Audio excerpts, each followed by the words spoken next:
we are having a 500 gigabyte storage capacity, like I already mentioned before. And so let's go with the model. This is called the Skybay Linux 672, and the architecture is the x86-64. So we're having over here the Intel Celeron CPU, that's the 3855U, running on 1.60 gigahertz. So we're only having 2 cores, so in dual core is in here. Then we're having the max frequency to 1600, so it's actually the maximum that it showcases. And it will run around 40 Celsius idle, and that will become a little bit harder when getting into the gaming. So next up, having OpenGL drivers. We do have Vulkan drivers. And next up, we're having the graphics API, and that's just the Intel HD Graphics 510. So if you can have the option to upgrade this with say, NVIDIA, we have like a little bit of a better overall performance of upscaling, but yeah, we're not able to do that because the case also doesn't have the option for it. But how about the system itself? I really like this thing. This looks absolutely awesome. Personally, I love these translucent or see-through cases. So you can just see there's no active cooling, just a massive passive block. And where you think this PCB looks kind of nice and maybe new, it's not the case. They're using these old stuff. I do wonder, like, where are they finding these main boards? You have this code over here, PMA4MC version 02. It also comes with this very strange PC express slot. Some people did say in other videos, maybe have like an adapter where you can slap in a car, but it's still going to be maybe a very interesting thing to do, because you can have a little bit of a GPU upgrade, because these things come with, let's say, basic Intel old GPUs built in. So the configuration is kind of interesting. We're having an old, let's say most of the time, a 500 gigabyte hard disk in the inside. Sometimes you use these bigger ones, but of course they are more expensive, so they try to get the cheapest possible. So they're using this adapter over here for having the it's an mSATA slot to SATA. So that's interesting to see. I didn't even know these things were out there. It's connecting the hard drive. And when it comes to the ADATA, you can just see that it's really old memory. So if it's going to be working out of the box, is another thing. You can also see all the kinds of corrosion on, let's say, the pins over here. And no, this is no dual channel. Nope. We're having only, I think it's like 4 gigabyte, DDR4, 2133. I think it's 4 gigabyte. Yeah, so 4 gigabyte of RAM is not a lot. And also single channel. So performance-wise, Next up, we're having over here USB ports, and somehow they're always like painted, say silver. We do have a normal HDMI over here, and a button we cannot even touch, no idea where this is for, and an RJ45. And this can be convenient if you want to update the Batocera that is actually inside, because this is what it is. It's like an old school PC with Batocera, and you can just make this yourself if you want to. But I wanted to try another PlayStation 1 game just to see how far we can push it. But three-dimensional games, we do have problems, do have the GPU, it's just old and slow. However, with PlayStation 1 we do have the option to upscale it to 1080p with DockStation. And I can tell you that this looks so much better, those cheap game boxes that we've seen before. So when it comes to playing these games, you do see some glitches, and we can do so much tweaking in Batocera. It's a different rabbit hole, but just wanted to see out of the box, DockStation, just 1080p. And with every single game, you can just look into it to see how will it work and which setting will be the best one for you.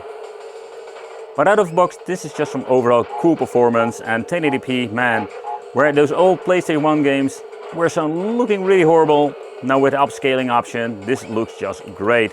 There's no rumble function in the controller, and also the analog stick doesn't work. Nope. Did set it up, but the emulator doesn't recognize it. Oh yeah, let's go, Ooga Booga! Then next up, let's try one of my favorite fighting games, Marvel vs. Capcom 2, with just native resolution. So far so good. I did notice some glitches, I didn't record it, but in the beginning of the title, or the game, the title screen. Oh man, the D-pad of this freaking thing is awful to play with fighting games.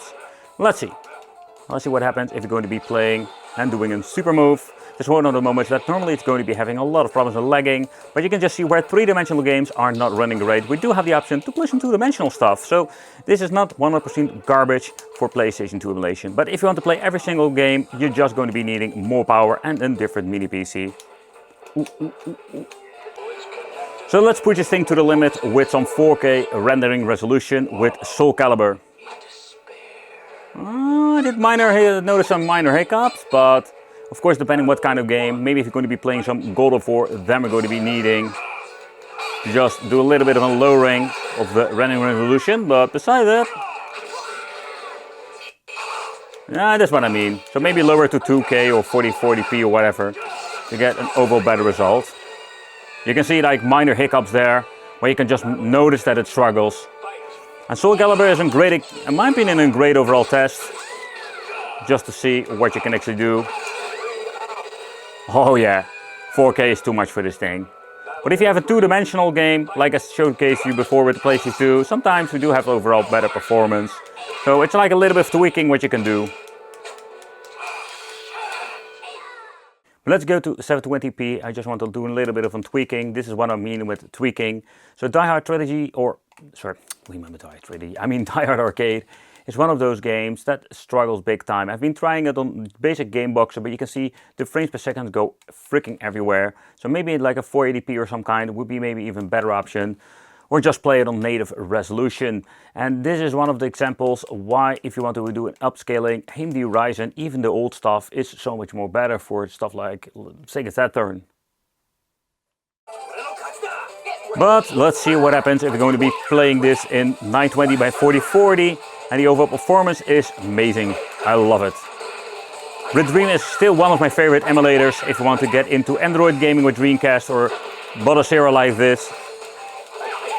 And you can always like do a little bit of a tweaking, trying to get a little bit better rendering resolution, but it looks great.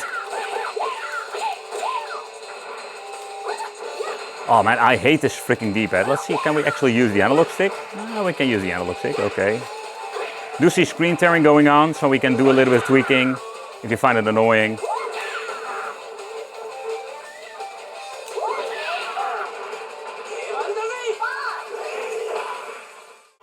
Still running on the same resolution 720p, and everything has been configured correctly. And this is just amazing to revisit this on higher resolution. This is such a different and better experience than actually playing it on my original N64 with the GoldenEye game. So that's one of the things I love and the benefit of playing Emulation. And now everything is configured correctly. We're having two joysticks, where with the original controller we're using those yellow C buttons. But again, sensitivity on the controller is absolutely annoying and very difficult, particularly when it comes to the aiming part. But we do have like a massive dips here and there. So I would say if you want to have a stable 30 FPS or some kind, I would say just go into the setting menu, go into 480p or just native resolution for better performance. So N64 is in general on native resolution, and the performance will be great. But now I don't mind the minor hiccups. Oh yeah, that's what we're going to be calling some aiming. Oh yeah. Bang, bang.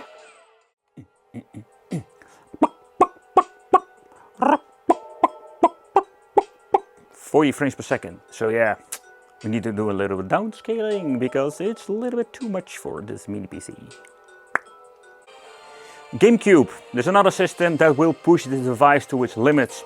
Yeah, so this is just a general problem when it comes to these GameCube and other stuff. It is a miracle that actually boots up, in my opinion. Getting into the game, you see that we do have an overall okay performance. But let's start off. And you can just hear that it stutters. And I think we don't need even to bother to try to boot up some F-Zero GX. They're more demanding games. So what you can actually do is wait. Sometimes the performance gets a little bit better. But so when you're going to be getting a mini PC for this amount and old stuff, it's not going to be having an overall great performance. Like me, falling out of the ring. That's actually how it feels with this emulation. Falling out of the ring. Yeah, indeed, I lose about this.